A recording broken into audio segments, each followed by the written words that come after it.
Welcome back, this is EBH4K, and this is my top 5 games of 2022. Before we get started, I would like to first say thank you for stopping by. I really do appreciate it. And also, a few caveats to the list. First, only games I personally played. And finally, only fully released games. In other words, no early access games. However, with that in mind, I do want to start with an honorable mention. Dwarf Fortress is published by Kit Fox Games and developed by Bay 12 Games.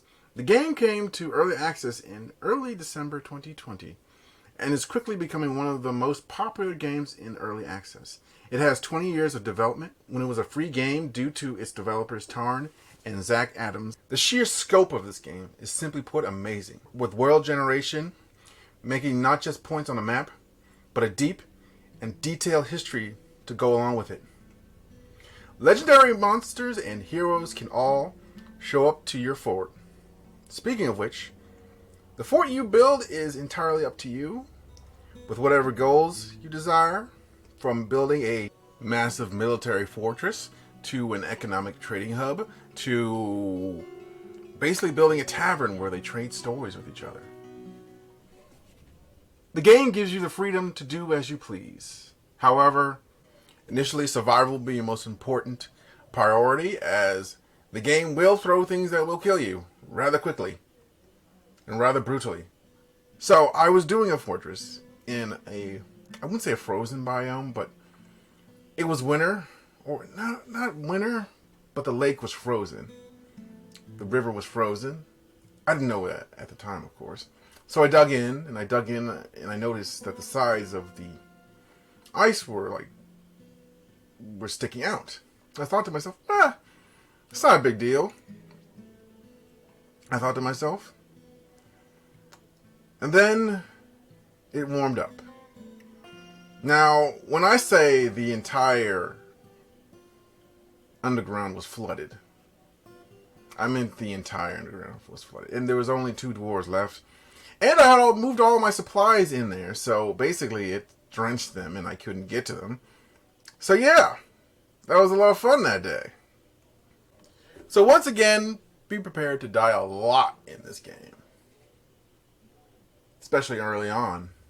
Whether it be from starvation, dehydration, or perhaps you dug a little too deep and unearthed a great evil. But that's okay. As the game puts it, losing is fun. There is more, as the developer is planning to add adventure mode, an old favorite, and other goodies too. Also, send help. I can't stop playing, man. It's been like weeks. I don't even know what time it is. What year is it? Where am I? All seriousness though, it's a fun game. You guys should check it out. And I want your strongest potions. My potions are too strong for you, traveler. Okay, memes aside, let's talk about Potion Craft Alchemist Simulator. It was published by Tiny Build, which also published Graveyard Keeper, another game that I fell in love with this year. Also the game Hello Neighbor, and the game Hello Neighbor 2. The developer was Nice Play Games. And this game left early access this year, and I put it on this list because I thought it would be nice to put at least one non-violent game on the list, because there is this misconception out there that all video games must be violent, which is simply not true. In the case of this game, your goal is to basically brew potions to sell to your fantasy adventure town. The mechanics for haggling and brewing your potions are very interesting, yet simple and fun to mess around with. As the better you make your potions, or should I say, the stronger you make your potions, the more money your customers are willing to pay for them. It was a ton of fun, and I wish I had more time to play it. I recommend this to people who are looking for a relaxing, non-stressful game to spend their free time with. Just be sure not to give your potion to any knights. They're too weak for your potions after all.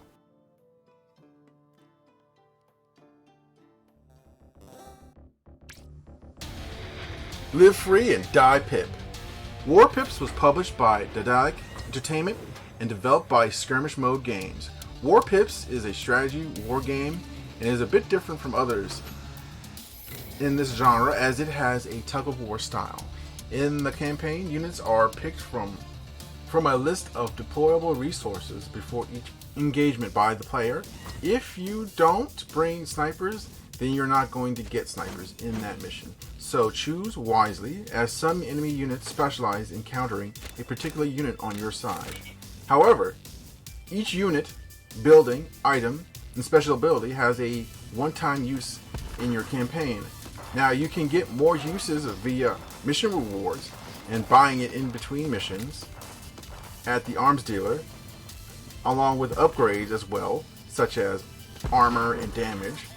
I found that I can just brute force my way through early engagements with an overwhelming amount of pips, but later on I found that if I threw a mass number of troops at them, they would just counter it down with having anti-infantry troops there. So later on I had to be more conscious of what troops to bring, what counters what units work well off each other. Do I bring vehicles like a tank or a truck that drops off more troops? Like, it's a surprisingly complex game. Missiles, airstrikes, enemy hero units, attack dogs, and more add up to a crazy amount of depth, which can offer some pretty intense moments. For people who want a strategy game but don't want to spend hours and hours and hours playing it, this is a good game for you. It's quick, you won't mind it, it won't eat up your day, and it won't destroy your wallet.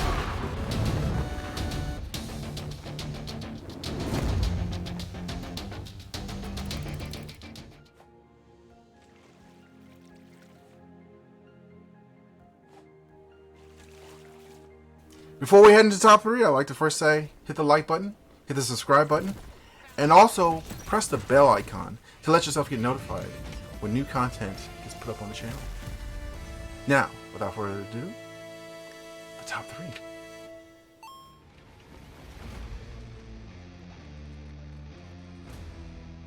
Total War Warhammer 3 is published by Sega and developed by Creative Assembly. Creative Assembly is the company that develops the Total War franchise. And Sega, we all know about Sega, correct? Total War is a game franchise that is about leading your armies in massive real-time battles, making decisions on an empire-wide scale on a turn-based campaign map. Total War Warhammer 3 is the last in a series of video games featuring the Warhammer universe. Before the series, Total War was about the history of the world, with actual empires that had existed and still exist taking center stage. If you have all 3 games, it forms into one massive super campaign that involves all the races of the previous 3 games and all the previous map locations as well. In this game, you can play as any fantasy adventure race that you can think of. You can play as dwarves, elves, you can play as demons, vampires, orcs, what have you. The locations you'll be fighting in will be numerous, such as mountains, towns, islands, sometimes even other planes of existence. There's a magic system in this game, so you can cast spells with wizard characters, various units like ghosts, giant monsters, dragons. It is one of the most massive Total War games I've ever played. It is one of the most massive video games I've played in my lifetime. It's quite impressive. This is probably one of my favorite games of all time. And I would have it higher on this list, except for one thing. The price point. $60 US as of now for each installment. 1, 2, and 3. So, you can get access to the Immortal Empires, which is the big campaign. If you don't, you will have to sell for the Chaos Realm map, which is just 3's map. Or you can sell for just 1's map, or you can get Mortal Empires with 1 and 2's map. But if you have 2 and 3, you won't get any. The big map. Wait, what? As you can see, it's a bit more complicated. Also, there is the factions And the other races, if you want to get access to them, you're going to have to pay for their DLC. Some of them are free DLC, but a lot of them are DLC. So while it's not as expensive as $60, it'll probably run around $20 to $15 for some of the DLC, maybe more. You can always wait for a sale. That happens frequently on Steam. In the end, this is a great game with many wonderful ideas that is just mired by the price point. But if you can afford to get your hands on it, it will not disappoint.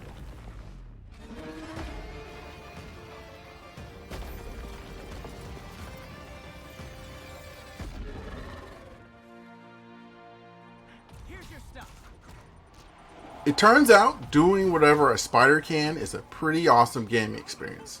Marvel's Spider-Man Remastered, published by PlayStation PC and developed by Insomniac Games and Nixxes Games, which helped port it to Steam. Spider-Man is my favorite superhero of all time, and I was dying to play a good Spider-Man game since I was a kid. Unfortunate for me, most Spider-Man games and superhero games in general suck. The greatest exception being the Arkham games, R.I.P. Kevin Conroy, which proved that superhero games can not only be great, but legendary. And this game follows in its footsteps, with great combat mechanics that feel fast, fluid, and impactful, not to mention making great use of the web-slinging mechanics in battle as well. In the middle of combat, you can just start swinging around, dodging gunfire and other projectiles. Speaking of which, web slinging in general is just done so great here. In fact, in my mind, it goes like this. When it comes to moving around in open sandbox games, walking is for chumps, driving is for casuals, and flying is for the noobs. But web slinging, that's where it's at. Once you start unlocking more mobility powers, as you go along, you really start to experience the freedom of movement web slinging gives you. In fact, the fast travel system, I barely used it. The only time I ever used it was to get an achievement for using it, and after that, I never touched it again. If that's not a praise for the web slinging, I don't know what is. Now, the puzzles in the game aren't too bad. I don't hate them, but that being said, they do feel a bit unnecessarily tacked on. Speaking of unnecessarily tacked on, the sections where you play as Spider-Man's pals took me out of the experience. While it didn't ruin the game, it slowed down the action, it slowed down the fun of the game, it disrupted the flow of the whole experience. It's called Spider-Man, not Spider-Man and Pals. It felt a great deal unnecessary to have it in there. If they wanted more variety, is what I think they were doing when they added these mechanics. They could have added a number of things. Add more mid-air tricks you can do with web slinging. You could add stealth sections if you wanted to. Like you still have stealth sections in the game, but you can just switch those into combat situations if you wanted to. They could have added more situations where you had to be stealthy, or somebody would die, or if Spider-Man's in plain clothes or something like that. They weren't stuck doing it like this, is what I'm trying to say. But overall, it's one of my favorite superhero games of all time, and I can't wait to play more like this in the future. The only reason this game isn't higher on this list is because it was a remaster. If it wasn't for that, it'd be number one. Speaking of which, let's talk about number one.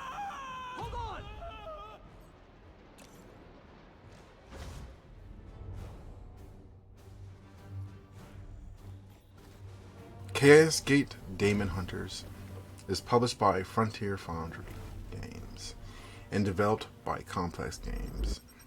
If you have ever played an XCOM game, then this should be a bit of a familiar one. However, instead of an alien invasion you're fighting, you are dealing with a demonic invasion instead. And instead of one planet, you have a galaxy to protect. Another cool addition to this game is the execution animations. Here's a montage of them right now.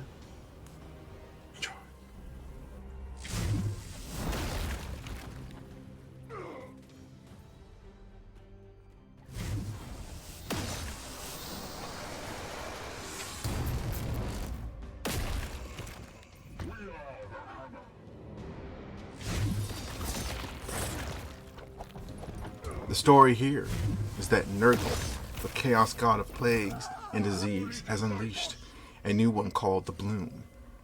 And it threatens not just the entire human race, but the galaxy as well. And the only thing that stands in its way is the Grey Knights, a secret sect of space marines, a type of super warrior that protects humanity from all threats, including the demonic ones, to which the Grey Knights specialize in. There are two main modes of play. First is the tactical turn-based missions, where you play as a squad of 4 Grey Knights. Then there is the campaign map, where you move from place to place on your ship, the Baleful Edict, making decisions that shape your Grey Knights, such as equipment.